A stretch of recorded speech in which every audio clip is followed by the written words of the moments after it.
මෙම අවස්ථාවට සහභාගී වෙලා ඉන්න කුරුතුමාලගෙන් මබිලුතුමාලගෙන් පියතුමාලගෙන් අවසරයි.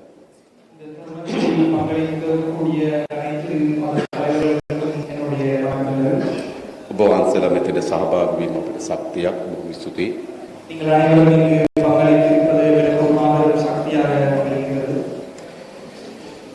මේ අවස්ථාවට සහභාගී වෙලා ඉන්නවා ජාතික ජනබලවේගයේ ජාතික විධායක සභාව නියෝජනය කරන රාමලිංග චන්ද්‍රසේකරන්, වසන්ත සමරසිංහ, මහාචාර්ය අනිල් ජයන්ත,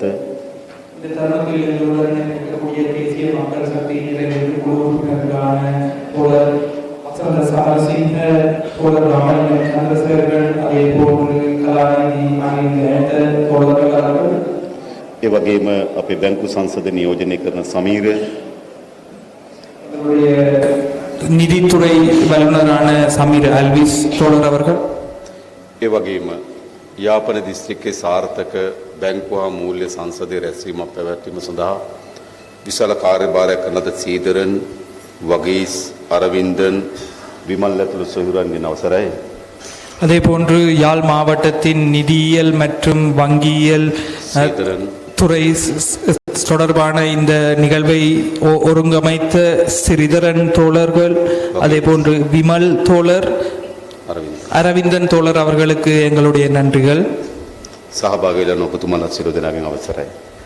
இந்த நிகழ்வுக்கு பங்களிப்பு ஏற்படுத்தி கொண்டிருக்கும் உங்கள் அனைவருக்கும் எங்களுடைய நன்றிகள். මම හිතනවාද වැඩ කරපු දිනයක් දවස පුරා වැඩ කරලා අපිට සවන් දීමට මේ අවස්ථාවට සහභාගී වීම පිළිබඳව බෙහෙවින් ස්තුතිවන්ත වෙනවා. ஒரு வேலை நாளாகிய இந்த நாளில் உங்களுடைய வேலை பளுவிற்கு மேலாக இன்று எங்களுக்கு செவிமடுப்பதற்காக இன்று இங்கு ஒன்று கூடியிருக்கும் உங்கள் அனைவருக்கும் என்னுடைய நன்றிகளை கூற விரும்புகின்றேன். අපි කවුරුත් දන්නවා අද අපේ රට ආර්ථික වශයෙන් විශාල කඩාවැටීමකට මුහුණ දී තිබෙන රටක්. நாங்கள் அனைவரும் தெரிந்த வகையில் இன்று இலங்கை என்பது பொருளாதார ரீதியில் மிகவும் பாரிய ஒரு பாரிய வீழ்ச்சிக்கு உள்ளான ஒரு நாடாகும். උතුර දකුණු ભેදකින් තොරව පුරවැසියන්ට නිසි ආහාර වේලක් නැහැ. வடக்கு தெற்கு என்ற பேதம் இல்லாமல் சாதாரண குடிமக்களுக்கு சரியானது ஒரு உணவு வேளை இல்லாத ஒரு தருணம். රෝහල් වල බෙහෙත් නැහැ. வைத்தியசாலைகளில் சரியான மருந்து பொருட்கள் இல்லாத தருணம். දරුවන්ට රැකියාවක් නැහැ. குழந்தைகளுக்கான வேலை வாய்ப்பு இல்லாத ஒரு தருணம். විශාල සූත්‍ර මූල්‍ය ණයවල හිර වෙලා ඉන්න අපේ රටේ කාන්තාවන්. குறுகிய கால கடன்களில் எங்களுடைய பெண்கள் மிகவும் சிக்கி தவிக்கின்ற ஒரு தருணம். ඒ ජනතාව, அந்த மக்கள், ඒ වගේම රට, அதே போன்று எங்களுடைய நாடு ගත්තු ණය ගෙවා ගන්න බැරි ආර්ථිකයක් රටට හිමි වෙලා තිබෙනවා. பெற்றுக்கொண்ட கடனை மீள செலுத்த முடியாத ஒரு பொருளாதார நிலைக்கு இன்று உள்ளாகி இருக்கின்றோம். කිසිදු ආයෝජකයෙක් එන්නේ නැති රටක් බවට පත් වෙලා තිබෙනවා. ஒரு தூய்மையான ஒரு முதலீட்டாளர் இன்று வராத ஒரு நாடாக எங்கள் நாடு மாறி இருக்கின்றது. අලුත් ණයක් ආධාරයක් ලබා ගන්න බැරි තරමටම ලෝකේ විශ්වාසය බිඳ වැටිලා තිබෙනවා. புதியதொரு கடனையோ ஒரு நிதியுதவியோ பெற்றுக்கொள்ள முடியாத அளவிற்கு எங்களுடைய நாடு தொடர்பான நம்பிக்கை உலக தரத்தில் வீழ்ச்சி அடைந்திருக்கின்றது. එනිසා මේක ආර්ථික වශයෙන් විශාල ලෙස කඩාවැටීමට භාජනය වූ රාජ්‍යයක්. ஆகவே இது பொருளாதார ரீதியில் பாரிய ஒரு வீழ்ச்சிக்குள்ளாகிய ஒரு நாடாகும். අපි අවශ්‍ය මේ රට ගොඩනගන්න. எங்களுக்கு இந்த நாட்டை கட்டி எழுப்ப வேண்டிய அவசியம் இருக்கின்றது. විශේෂයෙන්ම අපි ඔබ හම්බ වෙන්න ආවේ මේ රටට මොකද්ද වෙලා තියෙන්නේ, මේක ගොඩනගන්නේ කොහොමද කියලා කතා කරන්න. நாங்கள் விசேடமாக உங்களை சந்திக்க வந்தது இந்த நாடு எவ்வாறு வீழ்ச்சியடைந்திருக்கின்றது, எவ்வாறு இந்த நாட்டை மீண்டும் கட்டி எழுப்புவது தொடர்பாக கலந்துரையாடலை மேற்கொள்வதற்கு. අපේ මේ රටේ ඇති වෙලා තිබෙන මේ අර්බුදය ස්වභාවික අනතුරක විපත්තියක ප්‍රශ්නයක්ද? எங்களுடைய நாடு இன்று முகம் கொடுத்திருக்கக்கூடிய இந்த பிரச்சனை ஒரு இயற்கை அனர்த்தத்தின் விளைவாக ஏற்பட்ட ஒரு விளைவா? මහා ගම් වතුරක් විසින්, மாபெரும் ஒரு வெள்ளப்பெருக்கினாலோ, නියගයක් විසින්, ஒரு மாபெரும் வறட்சியினாலோ, මහා සුළු කුණාටුවක් විසින්, ஒரு மாபெரும் சூறாவளியாலோ ඇති කරන ලද ප්‍රශ්නයක්ද මේ තියෙන්නේ? அவ்வாறான இயற்கை அனர்த்தத்தால் உருவாக்கப்பட்ட பிரச்சனையா இன்று எங்கள் முன்னிலையில் இருக்கிறது? නෑ, මේ කිසිසේත්ම ස්වභාවික විපතක ප්‍රතිඵලයක් නොවේ. இல்லை, இது எந்த ஒரு வகையிலும் ஒரு இயற்கை அனர்த்தத்தின் விளைவாக ஏற்படவில்லை. මේ අපේ රටේ දීර්ඝ කාලයක් පාලනය කරන ලද පාලක කණ්ඩායම් විසින් ඇති කරන ලද ප්‍රශ්නයක්. இது எங்களது நாட்டை நீண்ட காலமாக ஆட்சி செய்த ஆட்சியாளர்களினால் உருவாக்கப்பட்ட ஒரு பிரச்சனை. එනිසා අපිට මේ ගොඩේීමේ පාර හොයා ගන්නවා නම් මේව ඇති වුණේ කොහොමද කියලාත් අපි තේරුම් ගත යුතු තිබෙනවා. ஆகவே இந்த நிலையிலிருந்து நாங்கள் வெளி வர வேண்டுமாக இருந்தால் இது இந்த நிலை எவ்வாறு உருவாகியது என்பது தொடர்பான தெளிவு எங்களுக்கு முதலாவது இருக்க வேண்டும். විශේෂයෙන්ම අපේ රට අනුගමනය කරන ලද දේශපාලන සංස්කෘතියත් ආර්ථික ප්‍රතිපත්තියත් මෙම අර්බුදය ඇති කරන ලද්දේ ඒවා විසින්. விசேடமாக எங்களுடைய நாட்டில் கடைபிடிக்கப்பட்ட பொருளாதார கொள்கைகளும் எங்கள் நாட்டில் காணப்பட்ட அரசியல் கலாச்சாரமும் தான் எங்களுடைய நாட்டுடைய இந்த பொருளாதார சரிவிற்கு அடிப்படை காரணமாகும். අපි මේ අර්බුදයෙන් ගොඩ එන්න නම් අපේ රටේ මේ දේශපාලන සංස්කෘතිය වෙනස් වෙන්න ඕන. අපේ රටේ මෙම ආර්ථික ප්‍රතිපත්තිය වෙනස් වෙන්න ඕන. ஆகவே இந்த பொருளாதார பிரச்சனையிலிருந்து நாங்கள் மீண்டெழ வேண்டுமாயின் எங்களுடைய நாட்டின் அரசியல் கலாச்சாரமும் அதே நேரத்தில் பொருளாதார கொள்கையும் மாற்றி அமைக்கப்பட வேண்டும். විශේෂයෙන්ම අපි දන්නවා මෙම අවුරුද්දේ ජනාධිපතිවරණයක් පැවැත්වෙන බව. விசேடமாக எங்களுக்கு தெரியும் இந்த வருடத்தில் ஒரு ஜனாதிபதி தேர்தல் ஒன்று நடைபெற இருக்கிறது. සමහර විට ජනාධිපතිවරණයක් ගැන කතා කරනකොට උතුරේ ජනතාව ඒ තරම් ජනාධිපතිවරණයකට උනන්දු නොදක්වන බව අපි දැකලා තියෙනවා. சில நேரம் நாங்கள் நினைக்கலாம் ஜனாதிபதி தேர்தலை பற்றி பேசும் பொழுது வடக்கின் மக்கள் ஜனாதிபதி தேர்தல் தொடர்பாக மாபெரும் ஒரு கவனத்தை செலுத்தாத நிலை காணப்படுகின்றது. சாமாන්‍ය ජනාධිපතිවරයා තේරීම කොළඹ නායකයෙක් තෝරනවා වගේ අදහසක් තිබෙනවා. அதாவது ஜனாதிபதி தேர்தல் பெரும்பான்மையாக கொழும்பின் தலைவரை தேர்ந்தெடுக்கும் தேர்தலாக வடக்கின் மக்களினால் பார்க்கப்படுகின்றது. ජනාධිපතිවරයා තෝරා ගැනීම සිංහල ජනතාවගේ වැඩක් වගේ කියලා අදහසක් තිබෙනවා. ஜனாதிபதியை தேர்ந்தெடுப்பது சிங்கள மக்களினுடைய ஒரு வேலை என்று நாங்கள் நினைக்கலாம். හැබැයි අපේ රටේ තෝරපු ජනාධිපතිවරු විසින් ගනු ලැබූ ප්‍රතිපත්ති උතුරටත් දකුණටත් විනාශකාරී ලෙස බලපාලා තිබෙනවා. ஆனால் எங்கள் நாட்டில் தேர்ந்தெடுக்கப்பட்ட ஜனாதிபதிகளினால் நடைமுறைப்படுத்தப்பட்ட கொள்கைகள் எங்கள் வடக்கில் தெற்கில் உள்ள அனைத்து மக்களின் வாழ்க்கையையும் பாதகமான வகையில் பாதித்திருக்கின்றது. ඒ නිසා රටට නායකයා තෝරා ගැනීමේදී උතුරේ ජනතාවගේ සක්‍රිය මැදිහත් වීම අවශ්‍යයි කියලා අපි හිතනවා. ஆகவே எங்கள் நாட்டின் தலைவரை தேர்ந்தெடுப்பதில் வடக்கு மக்களின் பங்களிப்பு மிக முக்கியமானது என்று நாங்கள் கருதுகின்றோம். අප ඔබව හම්බ වෙන්න ආවේ අපිට ඡන්දෙ දෙන්න කියලා ඉල්ලන්න නෙවෙයි. நாங்கள் உங்களை சந்திக்க வந்தது எங்களுக்கு வாக்களியுங்கள் என்று உங்களை கேட்டுக்கொள்வதற்கு அல்ல. අපි ඔබව හම්බ වෙන්න ආවේ මම 13+ දෙන්නම් මට ඡන්දෙ දෙන්න කියලා ගනුදෙනුවක් කරන්න නෙවෙයි. நான் உங்களை சந்திக்க வந்தது நான் உங்களுக்கு 13 சீர்திருத்தத்திற்கு மேன்மையான பதவிகளை தருகின்றேன் என்று எங்களுக்கு வாக்களியுங்கள் என்று கேட்டுக்கொள்வதற்காக அல்ல. මම ඔබ හම්බ වෙන්න ආවේ ෆෙඩරල් දෙන්නම් මට ඡන්දෙ දෙන්න කියලා ගනුදෙනුවක් කරන්න නෙවෙයි. நான் உங்களை சந்திக்க வந்தது சமஷ்டி அதிகாரம் தருகின்றேன் ஆகவே எங்களுக்கு வாக்களியுங்கள் என்று கேட்டுக்கொள்வதற்காக அல்ல. අපි ඔබව හම්බ වෙන්න ආවේ நாங்கள் உங்களை சந்திக்க வந்தது මේ රට කඩා වැටී තිබෙන මේ විපත්තියෙන් ගොඩගන්නේ කොහොමද කියලා කතා කරන්න. இந்த நாடு இன்று முகம் கொடுத்திருக்கக்கூடிய இந்த மாபெரும் பிரச்சனையிலிருந்து எவ்வாறு நாங்கள் வெளிவருவது என்பதை දීර්ඝ කාලයක් අපේ රට අනුගමනය කරන ලද පාලකයන්ගේ ප්‍රතිපත්තියට අපේ රට ගොඩ ගන්න පුළුවන්ද කියලා කල්පනා කළා. நீண்ட காலமாக எங்கள் நாட்டின் ஆட்சியாளர்களினால் ஏற்படுத்தப்பட்டிருக்கக்கூடிய கொள்கைகளினால் எங்கள் நாட்டை மீள் கொண்டு வர முடியுமா என்று கேட்டுக்கொள்வது. අපි හැමදිනාටම කියන්නේ නැද්ද අපේ රට අලුත් පාරක් ඕන කියලා. நாங்கள் அனைவரும் ஒரு முடிவுக்கு வருகின்றோம் அல்லவா எங்கள் நாட்டிற்கு ஒரு புதிய பாதை தேவை என்று. එනිසා අපි ආවේ අලුත් පාරක් හොයා ගැනීම ගැන කතා බහ කරන්න. ஆகவே நாங்கள் இங்கு வந்தது நாங்கள் ஒரு புதிய பாதையை தேடிக்கொள்வோம் என்பதை தொடர்பாக பேசுவதற்கு. විශේෂයෙන්ම අපේ රට වෙනස් කරන්න නම් අපේ රටේ මේ දේශපාලන සංස්කෘතිය වෙනස් කරන්න ඕන. ஆகவே எங்களுடைய நாட்டின் நிலைமையை மாற்றுவதாயின் எங்களுடைய நாட்டின் இந்த அரசியல் கலாச்சாரம் கட்டாயமாக மாற்றப்பட வேண்டும். අපේ රටේ දේශපාලන සංස්කෘතිය මොකක්ද? எங்கள் நாட்டினுடைய அரசியல் கலாச்சாரம் எப்படியாப்பட்டது? ඉතාමත් විනාශකාරී කරුණු ගණනාවකින් අපේ රටේ පොලිටිකල් කල්චර් එක ගැබ් වී තිබෙනවා. எங்கள் நாட்டின் அரசியல் கலாச்சாரம் மிகவும் பின்தங்கிய சிந்தனைகள் பலவற்றினால் காணப்படுகின்றது. එක අපේ රටේ දේශපාලන සංස්කෘතිය වංචාව දූෂණයෙන් පිරීලා තිබෙනවා. முதலாவது எங்கள் நாட்டின் அரசியல் கலாச்சாரம் லஞ்சம் ஊழல் மூலம் நிரம்பி காணப்படுகின்றது. භාණ්ඩාගාරයට එන මහජනයාගේ ධනය திரைசேரிக்கு வரக்கூடிய மக்களுடைய பணத்தை ඇමතිවරුන්ගේ ගෙවල් වලට හරවනවා. அமைச்சர்களின் வீடுகளுக்கு திருப்புகிறார்கள். භාණ්ඩාගාරයට එන්න තියෙන ධනය திரைசேரிக்கு வர இருக்கும் பணத்தினை කූට ව්‍යාපාරිකයන්ගේ ගෙවල් වලට හරවනවා. அவர்களுடைய நண்பர்களுடைய வியாபாரங்களுக்கு திருப்புகிறார்கள். භාණ්ඩාගාරයට ආපු ධනය திரைசேரிக்கு வருகின்ற பணத்தை දේශපාලකයන් නාස්ති කරනවා, හොරකම් කරනවා. அரசியல்வாதி துஷ்பிரயோகம் செய்கின்றார், கொள்ளையடிக்கின்றார். එහෙම දේශපාලන සංස්කෘතියක් අපේ රටේ තිබෙනවා. அப்படியான ஒரு அரசியல் கலாச்சாரம் தான் எங்களுடைய நாட்டில் காணப்படுகிறது. ඔබ දන්න මේ වන විටත් බාලබේ චෝදනා මත සෞඛ්‍ය අමාත්‍යවරයා හිරේ. உங்களுக்கு தெரியும், தற்பொழுது இந்த இந்த நாங்கள் பேசிக் கொண்டிருக்கும் தருணத்தில் கூட எங்களுடைய சுகாதார அமைச்சர் இருக்கின்றார் சிறையில்.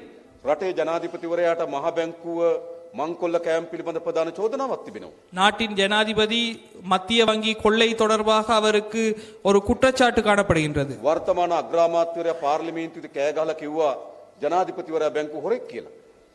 தற்பொழுது நாட்டின் பிரதம மந்திரி தற்பொழுதைய ஜனாதிபதி ஒரு வங்கி கொள்ளையர் என்று பாராளுமன்றத்தில் கூச்சலிட்டு கூறினார்.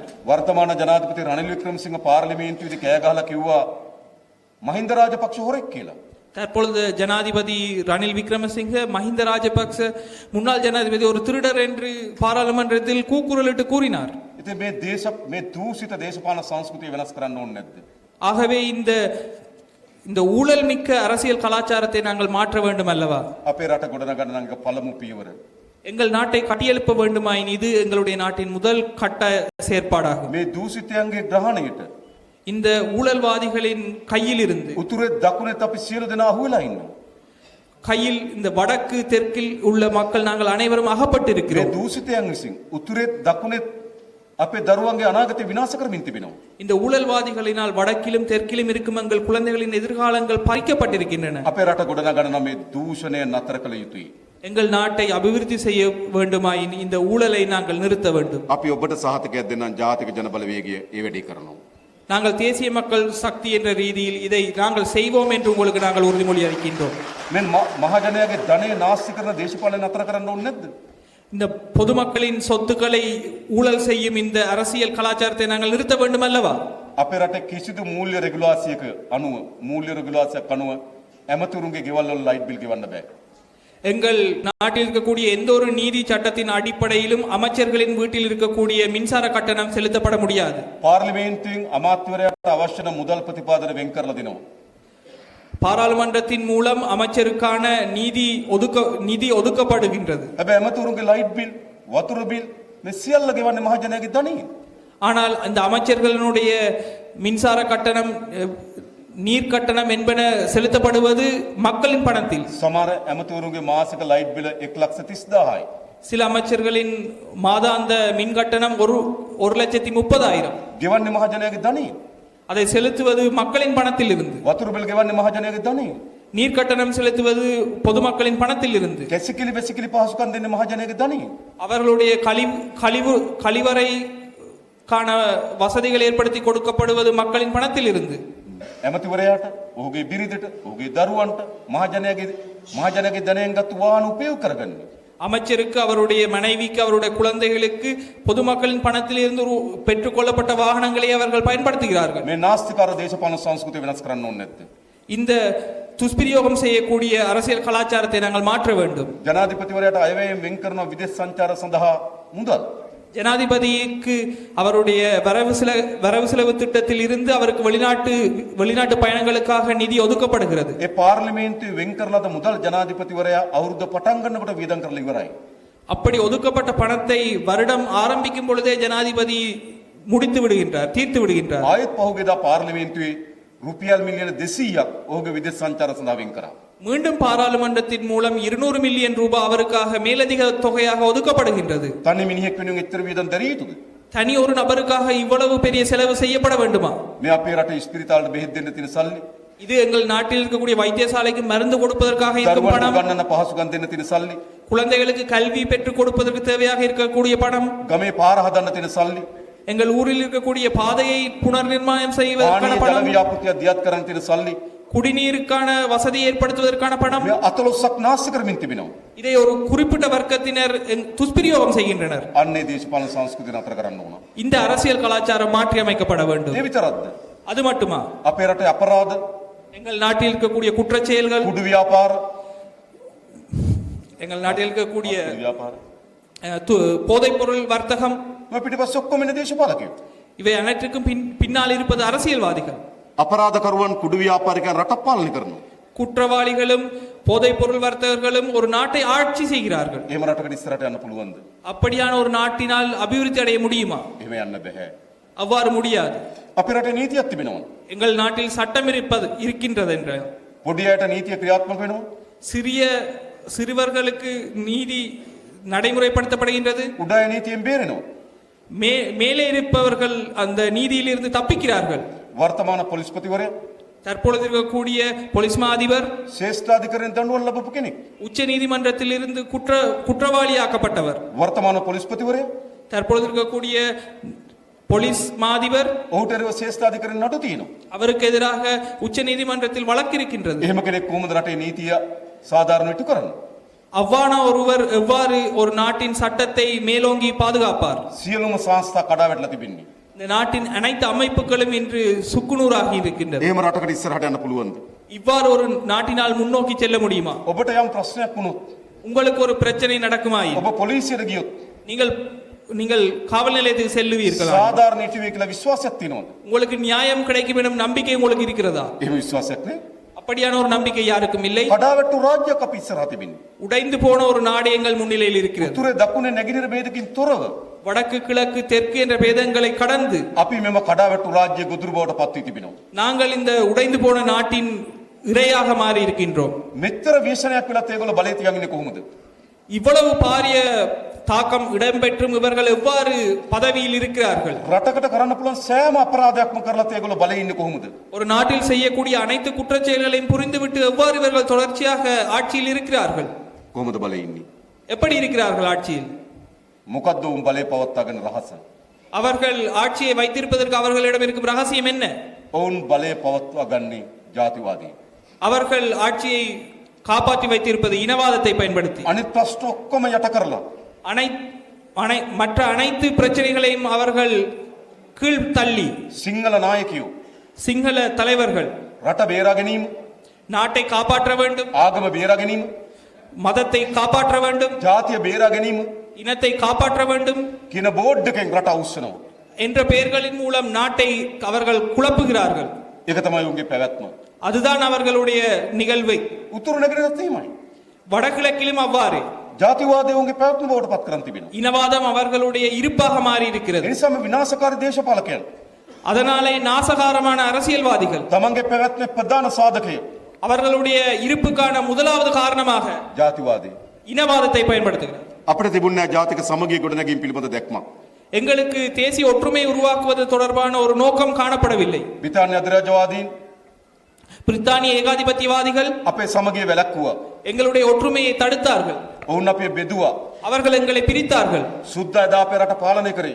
வெள்ளைக்காரர் அன்று எங்களை ஆண்டார்கள். අපිව බෙදා වෙන් කරලා තමයි උන් පාලනය කරේ. எங்களை பிரித்து ஆண்டே அவர்கள் அன்று ஆட்சி செய்தார்கள். 1505 ඉඳන් 1505 இருந்து 1948 දක්වා 1948 வரை අවුරුදු 450ක් 450 ஆண்டுகளாக කවුරු විදේශීය බලවතෙක්ගේ யாரோ ஒரு வெளிநாட்டு ஆட்சியாளரின் ආධිපත්‍යයට අපි යටත් වෙලා තිබුණා. அவருடைய ஆதிக்கத்துக்கு கீழே நாங்கள் வாழ்ந்து கொண்டிருந்தோம். 1815 ඉඳන් 1815 இருந்து 1948 දක්වා 1948 வரை මුළු මොනිම සුද්දගේ ආධිපත්‍යයට අපි යටත් වෙලා තිබුණා. முழுமையாக நாங்கள் ஆங்கிலேயர்களின் ஆதிபத்தியத்துக்கு கீழ் இருந்தோம். උතුරු නැගෙනහිර දකුණ ભેදකින් තොරව வடக்கு கிழக்கு தெற்கு என்ற பேதங்களை கடந்து සුද්ද මුළු මොනිම අපේ රට යටපත් කරගත්තා.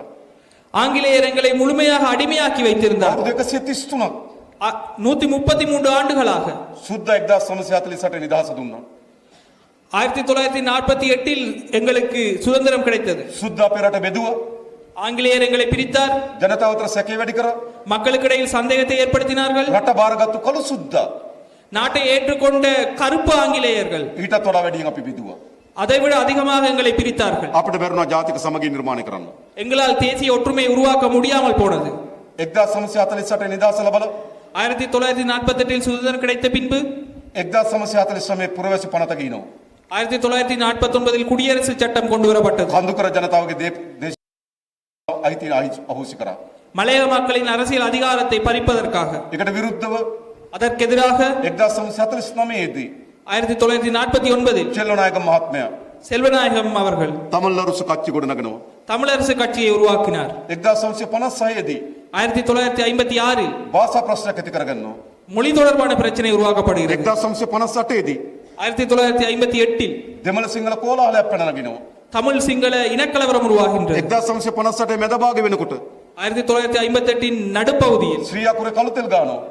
ஸ்ரீ இலக்கம் கருப்பெண்ணெயினால் பூசப்பட்டது. 1965 වෙනකොට 1965 ඩඩ්ලිගේ බඩේ මසල වඩේ කියලා පෙළපාලියනවා. டட்லி சேனநாயக்கு எதிராக அவர்கள் ஆர்ப்பாட்டம் செய்தனர். 1976 දී 1976 වඩුකොඩේ සම්මේලනය තියෙනවා. வட்டுக்கோட்டை சம்மேளனம் நடைபெற்றது. 77 මැතිවරණයේදී 77 தேர்தலின் போது වෙනම රාජ්‍ය සඳහා සූර්යයට ඡන්ද දෙන්න කියලා ඉල්ලනවා. தனி நாட்டிற்காக சூரிய சின்னத்திற்கு வாக்களிக்குமாறு கேட்டுக்கொள்ளவர். 1981 දී 1981 යාපනයේ පුස්තකාලේ ගිනි තියෙනවා. யாழ் நூலகம் தீக்கிரையாக்கப்பட்டது. 1983 දී 1983 ජූලි කලබල ඇති කරනවා. ஜூலை கலவரம் உருவாக்கப்பட்டது. 1984 වෙනකොට 84 85 ஆகும்போது උතුරේ මරාගෙන මරන බෝම්බකරුවන් හැදෙනවා. வடக்கில் தற்கொலை குண்டுதாரிகள் உருவாகினார்கள். 2009 ஆண்டு යුද්ධය අවසන් වෙනවා. யுத்தம் முடிவுக்கு கொண்டு வரப்படுகிறது. මුළු නිදහස් කතාව මොකද්ද? எங்களுடைய முழு சுதந்திர நாட்டின் கதையுமே என்ன? බෙදුණු කතාවක් නෙවෙයිද? நாங்கள் பிரிந்து நிற்கும் ஒரு கதை அல்லவா? ගහගත්තු කතාවක් නෙවෙයිද? நாங்கள் சண்டையிட்டுக் கொண்ட ஒரு கதை அல்லவா? එකිනෙක අතර සැකයෙන් වෛරයෙන් ක්‍රෝධයෙන් බලපු කතාවක් නෙවෙයිද? ஒருவரை ஒருவர் நாங்கள் சந்தேகத்துடன் விரோதத்துடன் குரோதத்துடன் பார்த்த வரலாறு அல்லவா? අර යුද්ධය අවසන් වුණාට පස්සේ මේක විසඳුණාද? யுத்தம் முடிவடைந்த பிறகு இது சரி வந்ததா? 2015 වෙනකොට 2015 ஆகும் பொழுது මද කොත්තු වෙන්න පටන් ගන්නවා. மலட்டுத்தன்மையை உருவாக்கும் கொத்து உருவாகியது. 2018 විතර වෙනකොට 2018 உருவாகும் பொழுது මද ඇඳුම් වෙනවා. மலட்டுத்தன்மை உருவாக்கக்கூடிய ஆடைகள் உருவாகியது. 2019 2019 පාස්කු පහර සිද්ධ වෙනවා. உயிர்த்த ஞாயிறு தாக்குதல் நடைபெறுகிறது. 2019 මැයි වෙනකොට 2019 மே மாதமாகும் වඳ දුස්තරල එන්න පටන් ගන්නවා. மலட்டுத்தன்மையை உருவாக்கிய வைத்தியர் உருவாகிறார். මුළු ඉතිහාසෙම ගැටුම්කාරී ඉතිහාසය. எங்களுடைய முழு வரலாறும் சண்டையிடும் ஒரு வரலாறாக மாறியது. අපේ රටේ ප්‍රධාන දේශපාලන ධාරාවන් සියල්ල எங்கள் நாட்டின் பிரதான அரசியல் கட்சிகள் இரண்டும் ඔවුන්ගේ දේශපාලනය අනු அவர்களுடைய அரசியலாக අනේකාට එරෙහි දේශපාලනය மற்றவருக்கு எதிரான அரசியலையே செய்தனர். දකුණු සංවිධානය කරන්නේ தெற்கினை அவர்கள் ஒன்றிணைத்தது උතුරට එරෙහිව.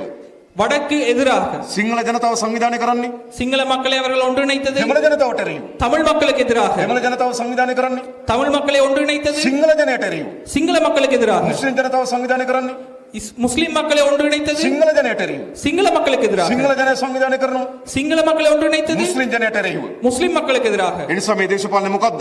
ஆகவே இந்த அரசியல் எப்படியாப்படும்? එකිනෙකා කොටවන දේශපාලනය. ஒருவரை ஒருவர் சண்டையிட செய்யும் அரசியல். අනේකාට එරෙහිව ගැටුම් හදන දේශපාලනය. ஒருவரை ஒருவர் குத்திக் கொள்ளக்கூடிய அரசியல். එකිනෙකා අතර සැකේ ක්‍රෝධය වෛරය වැඩි කරන දේශපාලනය. ஒருவருக்கு ஒருவருக்கிடையில் சந்தேகம் பயம் குரோதத்தினை வளர்க்கக்கூடிய அரசியல். අපේ සීයලා දේශපාලනය කරේ. எங்களுடைய தாத்தாமார் பாட்டிமார் அதே අපේ செய்தார்கள். අම්මලා තාත්තලා දේශපාලනය කරේ. எங்களுடைய தாய் தந்தையர் அதே அரசியலை செய்தார்கள். හැබැයි ඒකේ ප්‍රතිඵලය මොකක්ද? ஆனால் அதன் விளைவு என்ன? අපේ සීයලා ජාතිවාදී දේශපාලනය කරා. எங்களுடைய பாட்டனர்கள் இதே அரசியலில் ஈடுபட்டனர். අපේ අම්මලා තාත්තලා ජාතිවාදී දේශපාලනය කරා. எங்கள் தாய் தந்தையர் இனவாத அரசியலில் ஈடுபட்டனர். හැබැයි ප්‍රතිඵලය මොකක්ද? அதன் விளைவு என்ன? අපේ පරම්පරාව යුද්ධ කරගත්තා. எங்களுடைய பரம்பரை யுத்தம் செய்து கொண்டது. මොකද ප්‍රතිඵලය? அதன் விளைவு என்ன? පාර්ලිමේන්තු වටරවුමේ පාර්ලිමේන්තු පිට්ටනිය பாராளுமன்ற மைதானத்தில் හමුදා ස්මාරක ඉදිරිපිට ராணுவ நினைவு சின்னத்திற்கு முன்னால் යුද්ධයට හමුදාවට බැඳලා තමන්ගේ මියගිය දරුවා පිළිබඳව ராணுவத்தில் சேர்ந்து மரணமடைந்த தன்னுடைய மகனை நினைத்து கண்ணீர் சிந்தி ඇඟිල්ල තියගෙන සිංහල අම්මා ඉන්නවා. அவர் பெயரை குறிப்பிட்டு காட்டும் தாய் இருக்கின்றார். சிங்கள தாய். උතුරේ வடக்கில் තමන්ගේ දරුවන්ට මොකක්ද උනේ කියලා தன்னுடைய மகனுக்கு என்ன நடந்தது என்று ඡායාරූපේ තියාගෙන அவருடைய புகைப்படத்தை கையில் ஏந்தி கொண்டு දෙමළ අම්මා ඉන්නවා. தமிழ் தாய் இருக்கின்றார். මොකක්ද අපිට උනේ? என்ன நடந்தது எங்களுக்கு? මොකක්ද අපිට උනේ? எங்களுக்கு என்ன நடந்தது? මේක නැවත ඇති වෙන්න දෙන්න ඕනද? இது மீண்டும் நடக்க நாங்கள் இடமளிக்க போறோமா? අපේ පරම්පරාව යුද්ධ කරගත්තු පරම්පරාව. நாங்கள் யுத்தம் செய்து கொண்ட ஒரு பரம்பரை. අපේ පරම්පරාවේ ලේවලින් මේ මහ පොළොව තෙත් වුණා. எங்கள் பரம்பரையின் இரத்தத்தினால் இந்த நிலம் தோய்க்கப்பட்டது. අපේ පරම්පරාවේ දෙමව්පියන් எங்கள் பரம்பரையின் தாய் தந்தையர் හඳුළු ගංගා තරමින් පිරුණා. அவர்கள் கண்ணீர் இங்கு நதியாக பெருக்கெடுத்து ஓடியது. බිරින්දෑවරුන්ට ස්වාමින් අහිමි වුණා. மனைவிமாருக்கு கணவர்கள் இல்லாமல் போனார்கள். දෙමව්පියන් අහිමි වුණා. குழந்தைகள் பெற்றோர்களை இழந்தனர். දෙමව්පියන්ට දරුවන් අහිමි වුණා. பெற்றோர்கள் குழந்தைகளை இழந்தனர். එකම ඛේද වාචකයක් වුණා. இது ஒரு மாபெரும் அழிவாக மாறியது. කවුද දිනුවේ? யார் இதை வெற்றி பெற்றது? අපි ජයග්‍රාහකයෝ. நாங்கள் வெற்றி பெற்றவர்களா? இல்லை, අපි පරාජිතයි. நாங்கள் தோல்வி அடைந்தவர்கள். අපිට බැරි වුණා எங்களால் முடியாமல் போனது. අපේ පරම්පරාවට බැරි වුණා. எங்கள் பரம்பரையால் முடியாமல் මේ போனது. ජනතාව අතර සමගිය නිර්මාණය කරන්න. இந்த மக்களுக்கு இடையில் ஒற்றுமையை ஏற்படுத்துவதற்கு. හැබැයි අපේ පරම්පරාව වගකීමක් නැද්ද? ஆனால் எங்களுடைய பரம்பரைக்கு ஒரு கடமை இருக்கின்றது. අපි යුද්ධ කරගත්තු පරම්පරාවක් නම් நாங்கள் யுத்தம் செய்து கொண்ட ஒரு பரம்பரையாக අපේ දරුවන්ට යුද්ධ කරගන්න දී යුතුද? எங்களுடைய குழந்தைகளுக்கு யுத்தத்தை நாங்கள் விட்டுக் கொடுக்க கூடாது. මම අහන්න ඔබෙන් ඒක. நாம் அதையே உங்களிடம் கேட்டுக்கொள்கிறோம். අපේ දරුවන්ට යුද්ධ කර ගැනීම සඳහා පරිසරයක් අපි නිර්මාණය කළ යුතුද? எங்களுடைய குழந்தைகளும் யுத்தம் செய்து கொள்ளும் ஒரு சூழலை நாங்கள் விட்டு வைக்க வேண்டுமா? මේ ජාතිවාදී දේශපාලන ප්‍රතික්ෂේප කර යුතු නැද්ද? இந்த இனவாத அரசியலை நாங்கள் புறக்கணிக்க வேண்டும் அல்லவா? මේ ජාතිවාදය අපි පරාද කළ යුතු නැද්ද? இந்த இனவாதத்தை நாங்கள் தோற்கடிக்க வேண்டும் அல்லவா? අපි මොකද කරන්න ඕනකම තිබෙන්නේ? நாங்கள் என்ன செய்ய வேண்டிய அவசியம் இருக்கின்றது? අපේ රටේ මේ ජාතිවාදී දේශපාලන සංස්කෘතිය நாங்கள் இந்த இனவாத அரசியல் கலாச்சாரத்திற்கு எதிரானவர்கள். පරාද කළ යුතුයි. நாங்கள் இதை தோற்கடிக்க வேண்டும். අවසන් කළ යුතුයි. இதை நாங்கள் முறியடிக்க வேண்டும். ජාතිවාදී දේශපාලන ප්‍රශ්නාර්ථයක් නෙවෙයි. இனவாத அரசியல் என்பது ஒரு கேள்விக்குறி அல்ல. ජාතිවාදී දේශපාලන තිතක් තැබිය යුතුයි. நாங்கள் இனவாத அரசியலுக்கு முற்றுப்புள்ளி வைக்க வேண்டும். අපි ඔබට ආරාධනා කරන්නේ ඒකට. நாங்கள் உங்களுக்கு அழைப்பு விடுப்போம் அதற்காக. මේ ජාතිවාදී දේශපාලන තිත තියමු අපි. இந்த இனவாத அரசியலுக்கு நாங்கள் ஒரு முற்றுப்புள்ளி வைப்போம். කුමක් වෙනුවෙන්ද? எதற்காக? අපේ අනාගත පරම්පරාව වෙනුවෙන්. எங்களுடைய எதிர்கால தலைமுறையினருக்காக. ඒ වෙනුවෙන් අපි ලෑස්ති වැඩ කරන්න.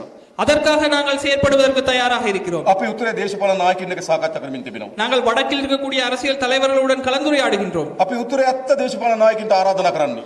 நாங்கள் வடக்கில் இருக்கக்கூடிய உண்மையான அரசியல் தலைவர்களுக்கு நாங்கள் அழைப்பு விடுக்கிறோம். දෙමළ ජනතාවගේ ප්‍රශ්නය தமிழ் மக்களினுடைய பிரச்சனைகளுக்கு සැබවින්ම කල්පනා කරනවා නම්, அவற்றை பற்றி நீங்கள் உண்மையாக சிந்திக்கிறீர்கள் என்றால், වැරෑරුම්ම කල්පනා කරනවා නම්, அதை பற்றி நீங்கள் ஆழமாக ඒ சிந்திக்கிறீர்கள் என்றால், ජනයාගේ ප්‍රශ්නේ විසඳ යුතුයි කියලා කල්පනා කරනවා නම්, அந்த மக்களின் பிரச்சனையை தீர்க்க வேண்டும் என்று நீங்கள் நினைக்கின்றீர்கள் என்றால், අපි එකතු වෙන්න ඕන. நாங்கள் ஒன்றிணைய வேண்டும். උතුරේ දේශපාලන ධාරාවන් දෙකක් තිබිය හැකියි.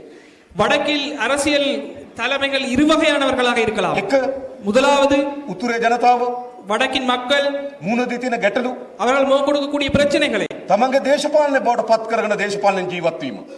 அதை அந்த பிரச்சனைகளை தங்களுடைய அரசியலாக மாற்றிக்கொண்டு அந்த அரசியல் மூலம் வாழ்பவர்கள். එහෙම දේශපාලනයක් තියෙන්න පුළුවන්. அப்படி ஒரு அரசியல் இருக்கலாம். ජනතාවගේ ප්‍රශ්නය மக்களினுடைய பிரச்சனையை තමගේ දේශපාලනේ පැවැත්ම සඳහා උපයෝග කරගන්න පුළුවන්. தங்களுடைய அரசியல் இருப்பை தக்க வைத்துக் கொள்வதற்காக එහෙම பயன்படுத்துபவர்கள். නැත්නම් ජනතාවගේ ප්‍රශ්නය அப்படி இல்லாவிட்டால் மக்களின் பிரச்சனையை විසඳීම සඳහා දේශපාලන උපයෝග කරගන්න පුළුවන්. தீர்ப்பதற்காக அரசியலை අපි பயன்படுத்துபவர்களாக උතුරේ இருக்கிறோம். නායකින්ට ආරාධනා කරන්න. நாங்கள் வடக்கில் இருக்கக்கூடிய அரசியல் தலைவர்களுக்கு அழைப்பு விடுக்கிறோம். උතුරේ ජනයාගේ ප්‍රශ්නය வடக்கு மக்களின் பிரச்சனையை ඔබේ දේශපාලනේ බවට පත් කරගන්නේ නැතුව, உங்களுடைய அரசியல் இருப்புக்காக பயன்படுத்தாமல் උතුරේ ජනයාගේ ප්‍රශ්නය வடக்கு மக்களின் பிரச்சனைகளை විසඳීමේ දේශපාලනේ බවට පත් කරගමු. தீர்ப்பதற்கான அரசியலில் நாம் ஈடுபடுவோம். අපි අලුතෙන් හිතන්න පටන් ගන්න ඕන. நாங்கள் புதிதாக சிந்திப்போம். අපි ඒ නිසා ජාතික නායකින් நாங்கள் அதனால் தேசிய අපි தலைவர்களை ආරාධනා කරනවා. நாங்கள் அழைப்பு விடுக்கின்றோம். දෙමළ ජනතාවගේ ප්‍රශ්නේ බැරෑරුම්ම කල්පනා කරනවා. தமிழ் மக்களின் பிரச்சனையை பற்றி ஆழமாக சிந்தியுங்கள். දෙමළ ජනතාවගේ ප්‍රශ්නේ මත දේශපාලනය කරනවා වෙනුවට විසඳීම සඳහා දේශපාලනය කරන. தமிழ் மக்களின் பிரச்சனைகளை பயன்படுத்தி அரசியல் செய்வதற்கு பதிலாக அதை தீர்ப்பதற்கான அரசியலை ජාතික தேர்ந்தெடுங்கள். නායකයන්ට අපි ආරාධනා කරන්න ඕන. அதற்கான அரசியல் தலைவர்களை நாங்கள் அழைப்பு අපි விடுக்கின்றோம். එක් වෙලා එක සැරයක් එක ආණ්ඩුවක් හදමු. நாங்கள் ஒன்றிணைந்து ஒரு முறை ஒரு அரசாங்கத்தை உருவாக்குவோம். කරන්න ඕන. கட்டாயம் நாங்கள் அதை செய்ய வேண்டும். අපි දන්නවා ප්‍රශ්නය. நா- අපිට තේරෙනවා ප්‍රශ්නය. எங்களுக்கு இந்த பிரச்சனை இலகுவாக விளங்குகிறது. සමහර ඔබ දිනදා මුහුණ දෙන ප්‍රශ්න පිළිබඳ අපි සංවේදී නොවෙන්න පුළුවන්. சில நேரம் நீங்கள் அன்றாடம் நீங்கள் முகம் கொடுக்கின்ற பிரச்சனை எங்களுக்கு புரிய கஷ்டமாக இருக்கலாம். ඒත් අපිට දැනෙනවා ඔබගේ වේදනාව. ஆனால் உங்களுடைய வலி எங்களுக்கு புரிகிறது. අපි හදන්න ඕන අලුත් රටක්. நாங்கள் ஒரு புதிய நாட்டை உருவாக்க අපි வேண்டும். තා පැහැදිලිව කියලා තිබෙනවා. நாங்கள் மிகவும் தெளிவாக கூறுகிறோம். අපේ රටේ ප්‍රධාන භාෂාවන් දෙකක් තිබෙනවා. எங்கள் நாட்டில் பிரதானமான மொழிகள் 2 ඒ இருக்கின்றன. භාෂාවන් දෙකටම සම අයිතිය තිබෙනවා. அந்த 2 மொழிகளுக்கும் சம உரிமை இருக்க வேண்டும். රාජ්‍යත් එක්ක அரசாங்கத்துடன் තමන්ගේ භාෂාවෙන් ගනුදෙනු කිරීමේ අයිතිය තිබෙනවා. உங்கள் தாய்மொழியில் வேலை செய்வதற்கு உங்களுக்கு உரிமை දෙමළ இருக்கின்றது. පුරවැසියෙකුට தமிழ் குடிமகன் ஒருவருக்கு තමන්ගේ භාෂාවෙන් තමන්ගේ පොලිසියට ගිහලා පැමිණිල්ලක් කිරීමේ අයිතිය තහවුරු විය යුතුයි.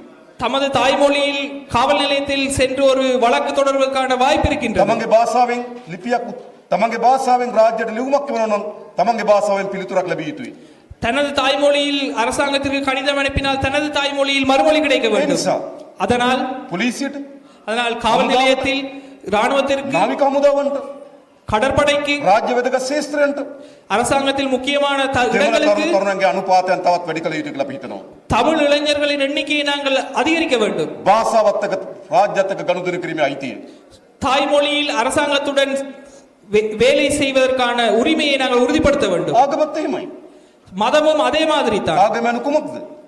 ஒரு மதம் என்பது என்ன? තමන්ගේ විශ්වාසය. உங்களுடைய நம்பிக்கை. ඔබ ඉපදෙන්නේ நீங்கள் பிறப்பது හින්දු இந்துவாக, දෙමළ පරිසරයක. இந்து தமிழ் சமூகத்தில். ඔබට ඔබගේ ආගම ඔබගේ සංස්කෘතිය හින්දු දෙමළ සංස්කෘතියක් වෙනවා. உங்களுடைய கலாச்சாரம் இந்து தமிழ் கலாச்சாரமாக இருக்கிறது. මා ඉපදෙන්නේ நான் பிறந்தது සිංහල බෞද්ධ පරිසරයක. சிங்கள பௌத்த சூழலில். උසස් කියලා. என்னுடைய நம்பிக்கை பெரியது என்று கூற මට முடியும். එහෙම කියන්න බෑ. என்னால் அப்படி கூற முடியாது. සෑම කෙනාටම அனைவருக்கும் තමන්ගේ ආගම அவர்களுடைய மதத்தை නිදහසේ சுதந்திரமாக ඇදහිීමේ கடைபிடிப்பதற்கான, ආරක්ෂා කර ගැනීමේ அதை பாதுகாத்துக் கொள்வதற்கான අයිතිය තහවුරු කරන රාජ්‍යයක් අපේ රටේ බිහි විය යුතුයි. உரிமையை உறுதிப்படுத்தக்கூடிய ஒரு நாட்டை நாங்கள் உருவாக்க வேண்டும். අපිට ஐතිහාසික උරුමයන් මුණ ගැහෙනකොට, எங்களுக்கு ஒரு தொல்லியல் சாதனங்கள் கிடைக்கும் பொழுது, ஐතිහාසික පුරාවස්තු මුණ ගැහෙනකොට எங்களுக்கு ஒரு தொல்பொருட்கள் கிடைக்கும் பொழுது අපි රණ්ඩුවක් පටන් ගන්නවා. நாங்கள் சண்டையிட்டுக் கொள்கிறோம். මේක දෙමළද?